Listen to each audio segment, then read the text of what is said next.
Le monde associatif est d'une grande diversité et il est toujours très délicat de gommer cette complexité et apporter des propositions qui s'adressent à l'ensemble des associations, surtout en ce qui concerne la promotion de nouveaux modes de financement. Derrière le mot associatif se cachent des réalités bien différentes selon les secteurs, les fonctionnements, la présence ou non de salariés, les sources de financement. La proposition pour un pari associatif faciliter l'accompagnement des associations présentée par le groupe démocrate et progressiste est de plus basée sur l'étude du baromètre de la vie associative parisienne qui a le mérite d'exister mais qui date de 2014. 5 années se sont déroulées, 5 années pendant lesquelles les financements de la vie associative se sont particulièrement détériorés et les chiffres sur lesquels nous nous appuyons ne sont pas la réalité d'aujourd'hui. L'État se désengage de la vie associative.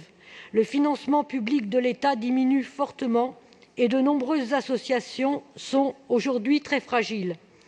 D'autre part, la ville de Paris a fait le choix de généraliser les appels d'offres. La généralisation du système des appels d'offres est déjà un bouleversement important du fonctionnement des associations.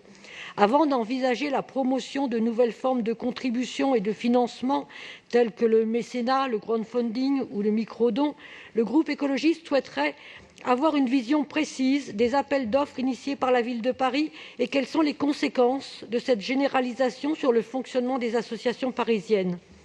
En 2014, selon l'étude Le baromètre de la vie associative parisienne, 29% des associations avaient candidaté à un appel d'offres. Ce sont essentiellement des associations du domaine de l'éducation populaire, de la formation et de l'insertion qui avaient tendance à y répondre en 2014. 5 ans après, qu'en est-il? Quelles sont les conséquences sur le fonctionnement des associations? Le mécénat, le crowdfunding, le micro-don se portent plus volontiers sur des associations liées à l'humanitaire que vers des petites associations culturelles qui survivent dans une grande précarité. Rappelons que 26% ont un budget inférieur à 1 000 €. 2 tiers des associations culturelles sont dans ce cas.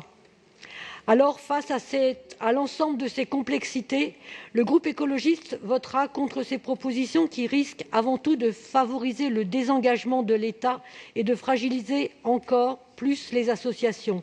Car les vrais sujets pour les associations sont la simplification des démarches, la mise à disposition de locaux à tarifs préférentiels, l'accompagnement à la communication des actions menées. C'est sur ces points que nous devons travailler et faire des propositions. Je vous remercie. Je vous remercie. La parole à Daniel Prémel. Oui, merci Monsieur le maire, chers collègues.